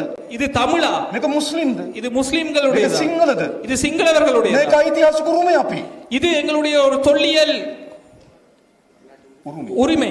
එදා අපේ රටේ තිබුණු සංස්කෘතිය, இது அந்த காலத்தில் எங்கள் நாட்டில் இருந்த ஒரு එදා අපේ රටේ கலாச்சாரம். තිබුණු ඇදහිලි, இது அந்த காலத்து எங்களுடைய வழிபாட்டு முறை. එදා අපේ රටේ තිබුණු විශ්වාසය. இது அந்த காலத்தில் இருந்த எங்களுடைய நம்பிக்கை. ඒවද අපි ගහගන්න උපයෝග කරගන්න ඕනද? அதற்காக நாங்கள் இன்று சண்டையிட்டுக் கொள்ள வேண்டும். අනෙකාට තහනම් කරන භූමි බවට පත් වෙන්න ඕනද? அது இன்னொருவருக்கு தடை செய்யப்பட்ட ஒரு இடமாக மாற வேண்டுமா? එහෙම වෙන්න ඕනේ. அப்படி உருவாக்கப்பட தேவையில்லை. ඕනෑම පුරාවස්තුවක් எந்த ஒரு தொல்பொருளும் අපේ ஐතිහාසික උරුමයක්. எங்களுடைய தேசிய உரிமை. මොකද්ද අපේ වගකීම? எங்களுடைய கடமை என்ன? ඒ ආරක්ෂා කොට, அதை பாதுகாத்து, සංරක්ෂණය කොට அதை நாங்கள் புனர்நிர்மாணம் අනාගත செய்து පරම්පරාව වෙන සුරකීම තමයි අපේ වගකීම. எதிர்கால சந்ததியினருக்காக பாதுகாப்பது எங்களுடைய கடமையாகும். එහෙම නැත්නම් ஐතිහාසික ස්ථාන මතුවීම අපි ගහගන්න ඕන දෙයක්ද? அப்படி அல்லாமல் தொல்பொருள் உரிமை இருக்கக்கூடிய இடங்களுக்காக நாங்கள் சண்டையிட்டுக் கொள்ள வேண்டும். සෑම ජනපජාවගේ ஐතිහාසික උරුමයන් அனைத்து இன மக்களினதும் உரிமையாக அது இருக்க අපේ வேண்டும். ජාතික උරුමයන්සේ සලකා அதை எங்களுடைய தேசிய உரிமையாக நாங்கள் கருத்தில் கொண்டு සංරක්ෂණය කොට ආරක්ෂා කර අනාගතය බාර දීම අපේ වගකීම. அவற்றை பாதுகாத்து எதிர்காலத்திற்கு அனுப்ப வேண்டியது எங்களுடைய கடமை. ගහගැනීම නෙමෙයි. அவற்றை மையப்படுத்தி சண்டையிட்டுக் கொள்வது அல்ல. එවැනි රාජ්‍යයකට අපි යමු. அப்படியான ஒரு நாட்டை நாங்கள் உருவாக்குவோம். සංස්කෘතික වෙනස්කම් තිබෙනවා. எங்களிடையில் கலாச்சார ரீதியான வேறுபாடுகள் ඔබගේ இருக்கின்றன. ප්‍රධාන උත්සවය තයිපොංගල් වෙනවා. உங்களுடைய பிரதானமான உற்சவமாக தைப்பொங்கல் இருக்கிறது. මුස්ලිම් ජනයාගේ ප්‍රධාන උත්සවයක් රම්සාන් වෙනවා. முஸ்லிம் மக்களின் பிரதான உற்சவமாக ரம்சான் இருக்கின்றது. සිංහල ජනයාගේ ප්‍රධාන උත්සවයක් වෙසක් උත්සව වෙනවා. சிங்கள மக்களின் பிரதான உற்சவமாக வெசாக் உற்சவம் இருக்கிறது. කතෝලික ජනතාවගේ ප්‍රධාන උත්සවයක් නත්තල් උත්සව වෙනවා. கத்தோலிக்க மக்களின் பிரதான உற்சவமாக நத்தால் இருக்கின்றது. ඒක අපේ රටේ සංස්කෘතික අනන්‍යතාවය. அது எங்களுடைய நாட்டின் கலாச்சார தனித்துவம். අපි සමාජයක් ගොඩනගන්න ඕන කොතනද? நாங்கள் ஒரு சமூகத்தை எந்த இடத்திற்கு நாங்கள் உருவாக்க வேண்டும்? එක සංස්කෘතියක් බැහැර කරන, ஒரு கலாச்சாரத்தை நாங்கள் புறந்தள்ளுகின்ற, අනිත් සංස්කෘති උසස් ලෙස සලකන සමාජයකටද? இன்னொரு கலாச்சாரத்தை மேல் நோக்கி பிடிக்கின்ற சமூகத்தை நாங்கள் உருவாக்க வேண்டும். අපිට සමාජයක් අවශ්‍යයි. எங்களுக்கு எப்படியான ஒரு சமூகம் தேவைப்படுகிறது? අනිකාගේ සංස්කෘතින් වලට ගරු කරන, மற்றவர்களுடைய கலாச்சாரத்துக்கு மதிப்பளிக்கக்கூடிய, අනිකාගේ සංස්කෘතින් පිළිගන්න மற்றவர்களுடைய கலாச்சாரத்தை ஏற்றுக்கொள்ளக்கூடிய නව පරම්පරාවක් අපිට අවශ්‍ය නැද්ද? ஒரு புதிய தலைமுறையை நாங்கள் உருவாக்க வேண்டும். අන්නේ පරම්පරාව ගොඩනැගීමේ වගකීම අපේ අතේ තිබෙනවා. அந்த தலைமுறையை உருவாக்க வேண்டிய கடமை இன்று எங்கள் தோளில் உள்ளது. මේ පැරණි இந்த பழைய ජාතිවාදී, இனவாத, ගෝත්‍රිකවාදී, மூலதர்மவாத, ඒ සියල්ල අයිති இந்த அனைத்தையும் நாங்கள், ලෝකේ පැරණි සමාජයට. இவை அனைத்தும் பழைய சமூகத்திற்கு ලෝකේ අනාගත සමාජය உரிமையானவை. මොකද්ද? புதிய சமூகம் எப்படியானது? ජාතිවාදය, இனவாதத்தை, ආගම්වාදය மதவாதத்தை ප්‍රතික්ෂේප කරන, அவற்றை புறந்தள்ளுகின்ற, සංස්කෘතික අනන්‍යතාවයන් ගරු කරන கலாச்சார தனித்துவங்களை නව மதிப்பளிக்கின்ற සමාජයක් අපේ රට අවශ්‍යයි. ஒரு புதிய மனித சமூகத்தை நாங்கள் உருவாக்க ඒ வேண்டும். නිසා අපි හැමදෙනාම ஆகவே நாங்கள் அனைவரும் පැරණි ඇඳුම් ගලවා දමා எங்களுடைய பழைய ஆடைகளை கலற்றி எறிந்து නව ඇඳුම් ඇඳ ගැනීමේ කාලය උදා වී ඇත. புதிய ஆடைகளை அணிந்து கொள்ள வேண்டிய காலம் தற்பொழுது உருவாகி உள்ளது. අපි පැරණි යක්ෂයාගේ ලෝගුවෙම ඉන්නවාද? நாங்கள் பழைய பேயின் தோற்றத்திலே இருக்க போறோமா? වෛරය, எங்களுக்கு எதிர்ப்பு, குரோதம், குரோதம், ලේ, ரத்தம், ගැටුම්, சண்டை, වෙඩිඋණ්ඩ, துப்பாக்கி சன்னங்கள், වෙඩි බෙහෙත් සුවඳ, துப்பாக்கி மருந்தின் வாசனை, පැතුරුණු ලෝගුව அப்படி இவை அனைத்தும் பூசப்பட்ட உடையை நாங்கள் ඒ ඇඳගෙන අනාගතයට යනවාද? அதை உடுத்துக்கொண்டு நாங்கள் எதிர்காலத்தை நோக்கி මොකද ඒ போகின்றோம். ගලවා இல்லை, அதை அகற்றிவிட்டு ජාතික සමගියේ නව ඇඳුම தேசிய ஒற்றுமையின் புதிய ஆடையினை පැළඳගෙන ඉදිරියට යනවද? அதை அணிந்து கொண்டு நாம் எதிர்காலத்தை අපි நோக்கி ඔබට செல்கிறோம். ආරාධනා කරන්නේ. நாங்கள் உங்களுக்கு அழைப்பு விடுக்கின்றோம். අන්නේ වෙනුවෙන් ස්වාමික ප්‍රයත්න දරමු. அந்த தேசிய ஒற்றுமைக்காக ஒரு ஒன்றிணைந்த செயற்பாட்டை நாங்கள் ஏற்படுத்துவோம். උතුරටයි දකුණට තියෙන ගනුදෙනුවක්ද? வடக்கிற்கும் தெற்கிற்கும் இருப்பது ஒரு கொடுக்கல் வாங்கலா? අපි ගනුදෙනු කරුවද අපි? நாங்கள் கொடுக்கல் வாங்கல்காரர்களா? අපි ගනුදෙනු කරුව නෙවෙයි. நாங்கள் கொடுக்கல் வாங்கல்காரர்கள் அல்ல. මම ඔබට කියන්නේ නැහැ. நான் உங்களுக்கு கூறப்போவதில்லை. 13+ දෙන්න මට ඡන්ද දෙන්න. உங்களுக்கு 13ஆம் சீர்திருத்தத்துக்கு மேலே தருகிறேன் எங்களுக்கு வாக்களியுங்கள் என்று கூறப்போவதில்லை. அது ஒரு கொடுக்கல் வாங்கல். මම ඔබට කියන්නේ නැහැ. நான் உங்களுக்கு கூறப்போவதில்லை. ෆෙඩරල් දෙන්න මට ඡන්ද දෙන්න. சமஷ்டி முறை தருகிறேன் எங்களுக்கு வாக்களியுங்கள் என்று. ඒක ගනුදෙනුවක් නේ. அது ஒரு கொடுக்கல் வாங்கல் அல்ல. අපි බිස්නස්කාරයෝද? நாங்கள் வியாபாரிகளா? එකිනෙකාගේ நாங்கள் ஒருவரை ஒருவர் අයිතිවාසිකම් ஒருவரின் உரிமைகளை ඡන්දය කියන வாக்கு என்ற වෙළඳපොලේ අලෙවි කරනවා. வியாபாரத்தில் நாங்கள் ஈடுபடுகின்ற ඡන්ද කියන මාකට් එකක්. வாக்கு என்பது ஒரு வியாபாரம். ඒ මාකට් එකට එනවා වෙළෙන්දෝ. அந்த வியாபாரத்திற்கு வருகிறார்கள் வியாபாரிகள். ඇවිල්ලා අලෙවි කරන්න පටන් ගන්නවා. வந்து வியாபாரம் செய்கிறார்கள். මා වෙළෙන්දෙක් නෙවෙයි. நான் ஒரு வியாபாரி அல்ல. මා ගනුදෙනු කරුවෙක් නෙවෙයි. நான் ஒரு கொடுக்கல் வாங்கல்காரன் அல்ல. මා ඇතුළු අපේ ව්‍යාපාරය. මා ඇතුළු අපේ ව්‍යාපාරය. நான் மற்றும் எங்களுடைய சக்தி. අපි යෝජනා කරන ස්වාමික ප්‍රයත්නක් දරමු. நாங்கள் கூறுவது நாங்கள் ஒன்றாக ஒரு கூட்டு முயற்சி எடுப்போம். උතුර දකුණ නැගෙනහිර ભેදකින් තොරව வடக்கு தெற்கு கிழக்கு என்ற பேதம் இல்லாமல் සිංහල දෙමළ මුස්ලිම් බර්ග මෙලේ ભેදකින් තොරව சிங்கள தமிழ் முஸ்லிம் பேகர் மலை என்ற பிரிவினைகள் இல்லாமல் හින්දු ක්‍රිස්තියානි ඉස්ලාම් බෞද්ධ ભેදකින් තොරව இந்து கிறிஸ்தவ பௌத்த இஸ்லாமிய பேதங்களை கடந்து අපි සාමික ප්‍රයත්නයක් දරමු. நாங்கள் ஒரு கூட்டு முயற்சியை எடுப்போம். මේ රට ගොඩ ගන්න ඕන. இந்த நாட்டை கட்டியெழுப்புவதற்காக. අපේ පරම්පරාව යුද්ධ කරගත්තා. எங்களுடைய பரம்பரை யுத்தம் செய்து கொண்டது. අපේ දරුවන්ගේ පරම්පරාව යුද්ධ කරගන්න ඉතින් රටක් අපිට අවශ්‍යයි. எங்களுடைய குழந்தைகளின் தலைமுறை யுத்தம் செய்து கொள்ளாத நாடு எங்களுக்கு අපේ தேவை. පරම්පරාව දුක් විඳා. எங்களுடைய தலைமுறை இன்னல்களை අපේ அனுபவித்தது. දරුවන්ගේ පරම්පරාවට අනාගතයක් අවශ්‍යයි. எங்களுடைய குழந்தைகளுக்கு நல்ல ஒரு எதிர்காலம் අපේ தேவை. පරම්පරාවට ජීවිතය හොයාගෙන රට දාලා යන්න උනා. எங்களுடைய தலைமுறை தங்களுடைய வாழ்க்கையை தேடி இந்த நாட்டை விட்டு අපේ අනාගත சென்றார்கள். පරම්පරාවට මේ රටේ ජීවත් වෙමින් ජීවිතයක් ගොඩනැගීමේ ආර්ථිකයක් අවශ්‍යයි. எங்களுடைய குழந்தைகளுக்கு இந்த நாட்டில் எதிர்காலத்தை வாழக்கூடிய ஒரு ඒ නිසා අපිට නව දේශපාලනයක් අවශ්‍යයි. அதற்கான ஒரு அரசியல் எங்களுக்கு தேவை. අපි ඔබට යෝජනා කරන්නේ நாங்கள் உங்களுக்கு முன்மொழிவது අන්නේ නව දේශපාලන වෙනුවෙන් අපි එකතු වෙමු. அந்த புதிய அரசியலை உருவாக்குவதற்காக நாங்கள் ஒன்றிணைவோம். මම ඔබට කියන්නේ නෑ நான் உங்களுக்கு கூறப்போவதில்லை අපිට ඡන්ද දෙන්න කියලා. எங்களுக்கு வாக்களியுங்கள் என்று හැබැයි මම கூறப்போவதில்லை. ඔබට යෝජනා කරන්නේ ஆனால் நான் உங்களுக்கு முன்மொழிகிறேன் අපි එකතු වෙලා සාමික ප්‍රයත්නයක් දරමු. நாங்கள் ஒன்றிணைந்து ஒரு கூட்டு முயற்சியை ஏற்படுத்துவோம். වෙනස් කළ යුතුයි. இதை நாங்கள் மாற்றி அமைக்க வேண்டும். කාට හරි නැගිටලා කියන්න පුළුවන්ද? யாராவது இங்கு எழுந்து கூற முடியுமா? කාට හරි අතෝසෝලා කියන්න පුළුවන්ද? யாராவது இங்கு கைதூக்கி கூற முடியுமா? සහෝදරයා මේ දිශාවෙන් අපේ රට ඉස්සරහට යමින් තිබෙනවා. தோழர் எங்களுடைய நாடு இந்த திசையில் முன்னேறி செல்கிறது. සහෝදරයා මේ දිශාවෙන් අපිට බලාපොරොත්තු තියෙනවා. தோழர் இந்த திசையில் எங்களுக்கு எதிர்பார்ப்புகள் இருக்கின்றன. සහෝදරයා මේ දිශාවෙන් යන එක හොඳයි කියන්න පුළුවන්. தோழர் இந்த திசையில் போவது சரி என்று கூற முடியுமா? ආර්ථික ගමන් කරමින් දිශාව හොඳද? பொருளாதாரம் செல்லும் திசை நல்லது නෑ හොඳ නේ. இல்லை, அது சரியில்லை. නීති විධාන ආධිපත්‍ය හොඳද? இங்கு நீதி நடை சட்டம் செல்கின்ற விதம் சரியா? නෑ හොඳ නේ. இல்லை, அது சரியில்லை. අපේ අධ්‍යාපනය හොඳද? எங்களுடைய கல்வி சரியான முறையில் செல்கிறதா? இல்லை. අපේ ගොවි ජනතාවගේ ජීවිතය ගැන බලාපොරොත්තු තිබිය හැකිද? எங்களுடைய விவசாயிகளின் எதிர்காலத்தை நினைத்து நம்பிக்கை வைக்க முடியுமா? නෑ හොඳ නේ. இல்லை. අපේ දීවර ජනතාවගේ ජීවිතය බලාපොරොත්තු තිබිය හැකිද? எங்களுடைய மீன்பிடி ஈடுபடும் மக்களுக்கு எதிர்காலம் இருக்கின்றதா? අපේ දරුවන්ගේ අනාගතය පිළිබඳ විශ්වාසයක් තිබිය හැකිද? எங்களுடைய குழந்தைகளின் எதிர்காலத்தை பற்றி எங்களுக்கு நம்பிக்கை කිසිවක් නැති இருக்கிறதா? රාජ්‍යයක්. இது எதுவுமே இல்லாத ஒரு කිසිම மக்கள், බලාපොරොත්තු නැති රාජ්‍යයක්. எந்த ஒரு எதிர்பார்ப்பும் இல்லாத மக்கள். සෑම දරුවෙකුටම ஒவ்வொரு குழந்தைக்கும், සෑම තරුණයෙකුටම ஒவ்வொரு இளைஞனுக்கும் තමන්ගේ අනාගතය වෙනුවෙන් அவர்களுடைய எதிர்காலம் தொடர்பாக රට දාලා යාම එකම බලාපොරොත්තු බවට පත් වෙති රාජ්‍යයක්. நாட்டை விட்டு செல்லுவதே அவர்களுக்கான ஒரே எதிர்பார்ப்பாக காணப்படுகிறது. සිංහල දෙමළ මුස්ලිම් ભેදකින් තොරව சிங்கள தமிழ் முஸ்லிம் என்ற பிரிவினை இல்லாது ඔබ ඕනෑම තරම් ගලුත් තරුණයක් හම්බුනම අහන්න. நீங்கள் எந்த ஒரு இளைஞரையும் என்று கூப்பிட்டு கேட்டு பாருங்கள். ඒ දෙමෝපියගෙන් අහන්න. அவர்களின் தாய் தந்தையரிடம் கேட்டு பாருங்கள் அவர்கள் என்ன கூறுகிறார்கள் என்று. මම රට යන්න බලාගෙන ඉන්නවා. நான் இந்த நாட்டை விட்டு போக பார்த்து கொண்டிருக்கிறேன். මගේ ඥාතීන්ට කියලා දෙලා මාව ගෙන්න ගන්න කියලා. என்னுடைய உறவினரிடம் கூறியிருக்கிறேன் என்னை எடுத்துக்கொள்ளுங்கள் என்று. මම ඒජන්සියට පාස්පෝර්ට් එක බාර දීලා තියෙනවා. நான் ஏஜென்சிக்கு என்னுடைய கடவுச்சீட்டை கொடுத்திருக்கிறேன். මොකද සිදුවී තිබෙන්නේ? ஏன், எதற்காக இந்த நிலை? සාමික වශයෙන් අපි හැමදෙනාටම நாங்கள் ஒன்றாக சேர்ந்து நாங்கள் රට அனைவரும் අත්තරලා යන්න බල කරලා තියෙනවා. இந்த நாட்டை விட்டு போவதே எங்களுக்கான ஒரே வழியாக மாறி இருக்கிறது. එහෙම රටක මොකද අපිට ඉතුරු වෙන අනාගතේ? அப்படியான ஒரு நாட்டில் என்ன எங்களுக்கு இருக்கக்கூடிய எதிர்காலம்? කිව් පරිදි நான் முதல் கூறியது போலவே මේ කිසිවක් ස්වභාවික ප්‍රශ්න නෙවෙයි. இது எதுவுமே ஒரு இயற்கை அனர்த்தம் அல்ல.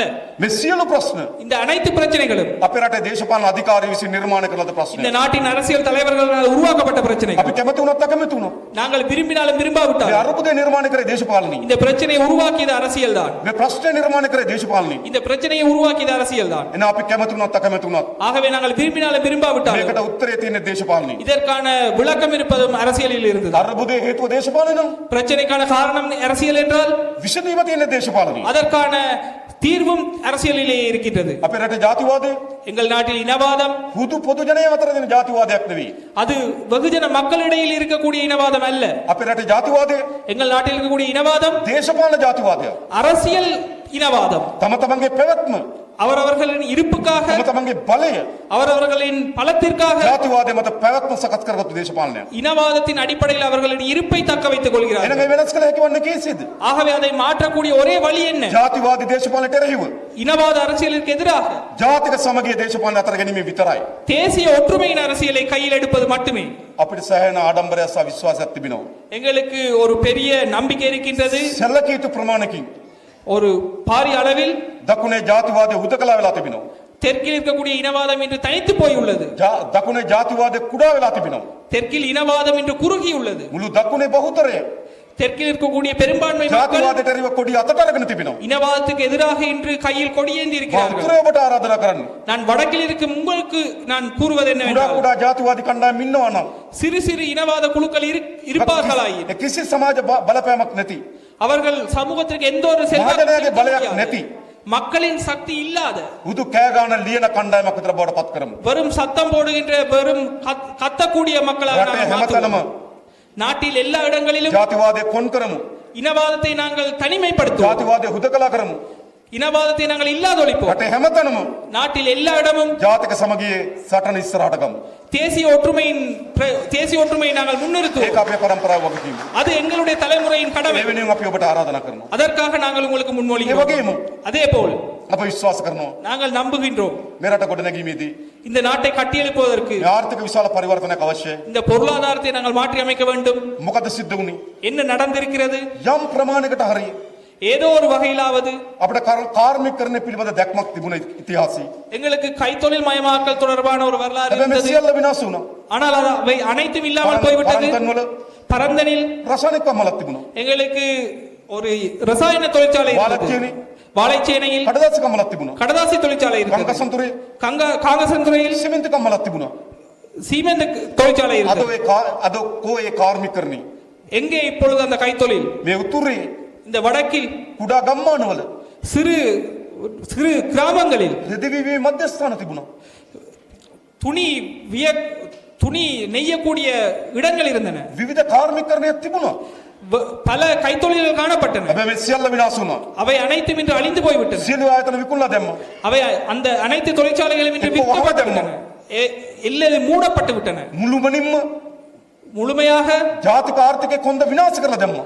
இந்த தேசிய பொருளாதாரத்தை இன்று தனிமைப்படுத்தி விட்டார்கள். අපිට මතකයි எங்களுக்கு ஞாபகம் இருக்கிறது ජාපනයේ මිරිස් யாழ்ப்பாணத்தில் இருக்கக்கூடிய மிளகாய் අපේ අම්මලා කියන හොඳට සරයි කියලා. எங்களுடைய தாய் தந்தைய கூறுவார்கள் நல்ல අපිට මතකයි உரைப்பு යාපනයේ என்று. මුරුංගා யாழ்ப்பாணத்தில் முருங்கா, යාපනයේ රතු ලුණු யாழ்ப்பாணத்தில் இருக்கக்கூடிய சின்ன வெங்காயம் අපේ ගමේ පොළට ආවා. அது எங்களுடைய ஊரில் இருந்து சந்தைக்கு வந்தது. අද මොකද සිදු වී තිබෙන්නේ? இன்று என்ன நடந்திருக்கிறது? මේ සියල්ල විනාශ වී තිබෙනවා. இது அனைத்தும் அழிவுக்குள்ளாகி මේ இருக்கிறது. දේශපාලන අධිකාරිය இந்த அரசியல் அதிகாரிகள் අපේ රටේ ජාතික නිෂ්පාදන ඉස්සරහට ගෙන සලස්මක් තිබුණේ எங்கள் නැහැ. நாட்டின் தேசிய உற்பத்தியை முன்னேற்றுவதற்கான මේ திட்டமிருக்கவில்லை. උතුරු පළාතේ இந்த வடமாகாணத்தில் ඉතා හොඳ කිරි නිෂ්පාදනයක් තිබුණා. நல்ல ஒரு பால் உற்பத்தி இருந்தது. බිඳවැට්ටුව සියල්ල. அவை அனைத்தையும் நாங்கள் இன்று அழித்து விட்டோம். ඒ නිසා මොකද සිදු වී තිබෙන්නේ? ஆகவே என்ன நடந்திருக்கிறது? පිට රටින් යමක් ගෙනල්ලා வெளிநாட்டிலிருந்து எதையோ ஒன்றை கொண்டு வந்து ජීවත් වෙන හැර அதை வைத்து நாங்கள் வாழ்கின்றோம். කිසිවක් தவிர නිෂ්පාදනය කරගන්න බැරි රාජ්‍ය බවට පත් වී තිබුණා. எதையும் உற்பத்தி செய்ய முடியாத நாடாக இன்று மாறி இருக்கிறோம். අපිට ඉන්දියාවත් එක්ක යම් දේශපාලන ප්‍රශ්න තියෙන්න පුළුවන්. எங்களுக்கு இந்தியாவுடன் ஏதாவது அரசியல் பிரச்சனை இருக்கலாம். හැබැයි ඔවුන්ගේ නායකින්ට ஆனால் அவர்களுடைய தலைவர்களுக்கு 47 නිදහස ලබා ගත්තට පස්සේ 47ல் சுதந்திரம் பெற்ற ඒ பின்பு රට කොහටද ගෙනියන්නේ කියලා දැක්මක් තිබුණා. அந்த நாட்டை எங்கு கொண்டு போக வேண்டும் என்று அவர்களுக்கு ஒரு நோக்கம் இருந்தது. 47 දැක්ම තමයි 47ல் அவர்களுடைய எதிர்பார்ப்பு தான் නේරු நேரு ඔවුන් විසින් ඉදිරිපත් කළද ඉන්දියානු දැක්ම. அவர்கள் முன்னிறுத்திய இந்திய கண்ணோட்டத்தில் ඔවුන් විසින් ගොඩනගල ඉන්දියානු අනාගතය அவர்களினால் உருவாக்கப்பட்ட இந்திய எதிர்காலத்தில் අද ජයග්‍රහණ අත්පත් කරමින් තිබෙනවා. இன்று அவர்கள் வெற்றிகளை பெற்றிருக்கிறார்கள். හොඳට යන ඉන්දියාවක් இன்று சந்திரனுக்கு செல்கிறார்கள். මේ කලාපයට වාහන නිෂ්පාදනය කර ඉන්දියාවක් இந்த பகுதிக்கு அவர்கள்தான் வாகனங்களை உற்பத்தி මේ කලාපයට செய்கிறார்கள். බෙහෙත් නිෂ්පාදනය කර ඉන්දියාවක් இந்த பகுதிக்கு அவர்கள்தான் மருந்துகளை உற்பத்தி මේ செய்கிறார்கள். කලාපයට ආහාර නිෂ්පාදනය කර ඉන්දියාවක් இந்த பகுதிக்கு அவர்கள்தான் அநேகமான உணவுப் பொருட்களை මේ உற்பத்தி කලාපයට செய்கிறார்கள். රෙදිපිලි නිෂ්පාදනය කර ඉන්දියාවක් இந்த பகுதிகளுக்கான ஆடைகளை அவர்கள்தான் உற்பத்தி செய்கிறார்கள். මේ කලාපයට තාක්ෂණ බෙදෙන ඉන්දියාවක් இந்த பகுதிக்கு அவர்கள்தான் தொழில்நுட்பத்தை வழங்குகிறார்கள். කොහොමද නිර්මාණය වුණේ? அது எவ்வாறு உருவாகியது? නිදහස ලබා ගත්තට පස්සේ சுதந்திரம் பெறும்போது එහි ජාතික நாயකයන්ට දැක්මක් තිබුණා. அந்த தேசிய தலைவர்களுக்கு ஒரு எதிர்பார்ப்பு இருந்தது. ගෙනියන්න කියලා. அவர்கள் இந்தியாவை எங்கே கொண்டு போக வேண்டும் என்று. හැබැයි නිෂ්පාදන විතරද ඉස්සරහට ගියේ. அவர்கள் உற்பத்தியில் மட்டுமா முன்னேறி சென்றனர். ආර්ථික විතරද ඉස්සරහට ගියේ. பொருளாதாரத்தில் மட்டுமா முன்னேறி சென்றனர். ඒ ඉන්දියාවේ அதே இந்தியாவில் අබ්දුල් කලාම්ට ජනාධිපතිවරයෙක් වෙන්න පුළුවන්. அப்துல் கலாமால் ஜனாதிபதியாக ඒ முடிந்தது. ඉන්දියාවේ அதே இந்தியாவில் මன்මෝහන් සිංට අග්‍රාමාත්‍යවරයෙක් වෙන්න පුළුවන්. மன்மோகன் சிங்கால் பிரதம மந்திரியாக ඒ முடிந்தது. ඉන්දියාවේ அதே இந்தியாவில் කුලහීනයේ සම්මත කාන්තාවකට தாழ்ந்த சாதியைச் சேர்ந்த ஒரு பெண்மணி ජනාධිපතිවරු හොබවන්න පුළුවන්. ஜனாதிபதியாக வந்தார். අපිට මොකද වෙලා තියෙන්නේ? ஆனால் எங்களுக்கு என்ன நடந்திருக்கிறது? එහෙම අනාගතයක් කවද හැදීද? அப்படி ஒரு எதிர்காலம் எப்பொழுது எங்களுக்கு கிடைக்க මොකද போகிறது? කරේ? நாங்கள் என்ன செய்திருக்கிறோம்? උන්ට ආර්ථික දැක්මක් විතරක් නෙවෙයි. அவர்களுக்கு பொருளாதார நோக்கம் மட்டுமல்ல, ඉන්දියානු ජනතාව இந்திய மக்கள் විශාල බෙදුණු ජනතාවක්. மாபெரும் විශාල ආගම් තිබුණු ජනතාවක්.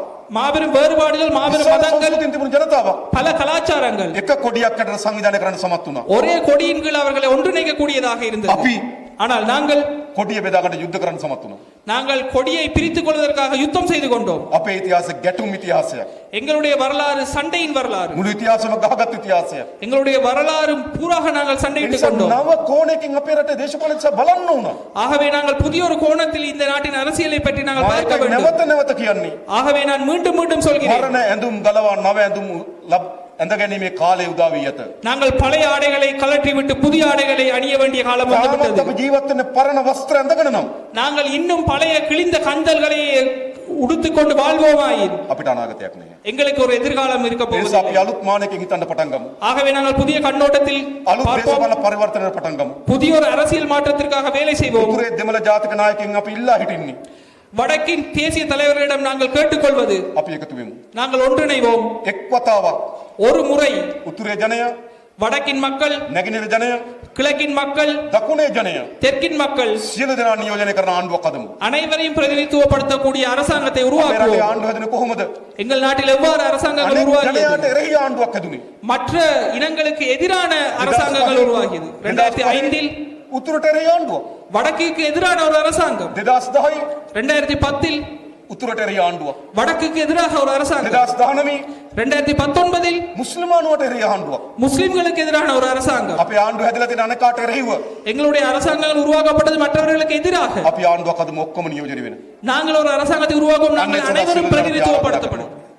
ඒ සඳහා අපි සියලු දෙනාට ආරාධනා කරනවා. அதற்காக நாங்கள் உங்கள் அனைவருக்கும் அழைப்பு விடுக்கிறோம். මා හිතනවා අපේ බැංකුවා මූල්‍ය සංසදය, நான் நினைக்கின்றேன் எங்களுடைய අපේ සීදරන් සොයුරා, வங்கி மற்றும் වගී සොයුරා, நிதி தொடர்பான අරවින්දන් සොයුරා, அரவிந்தன் தோழர், විමල් සොයුරා ඇතුළු සහෝදරුන් ගණනාවක් விமல் தோழர் மற்றும் ஸ்ரீதரன் தோழர் அவர்கள் විශාල වේසක් දරලා තියෙනවා. மாபெரும் இன்னல்கள் மத்தியில் இதை ஒருங்கிணைத்திருக்கிறார்கள். ස්තුතිවන්ත වෙනවා. அவர்களுக்கு நான் மிகவும் நன்றி தெரிவிக்கின்றேன்.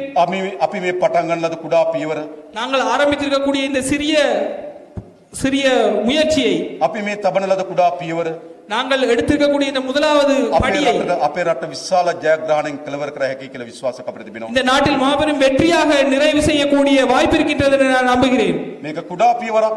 இது ஒரு சிறிய முதல் படி, හැබැයි ශක්තිමත් පියවරක්. ஆனால் இது மிகவும் சக்தி வாய்ந்த படி. මේක කුඩා පියවරක්. இது ஒரு சிறிய படி, හැබැයි බලගත් පියවරක්. ஆனால் மிகவும் வலிமையான படி. මේක කුඩා පියවරක්. இது ஒரு சிறிய படி, හැබැයි සත්‍ය පියවරක්. ஆனால் நியாயமான படி. මේක කුඩා පියවරක්. இது ஒரு சிறிய படி, හැබැයි මේ රට වෙනස් කරන යෝධ පියවරක් බවට පරිවර්තනය කරගන්න. ஆனால் இந்த நாட்டை மாற்றக்கூடிய மாபெரும் சக்தியாக இதை மாற்றுவோம் என்று கேட்டுக்கொண்டு මම නතර වෙනවා. බොහොම ස්තුතියි හැම දිනකටම. எல்லோரையும் முடித்துக் கொள்கிறேன். நன்றி, வணக்கம்.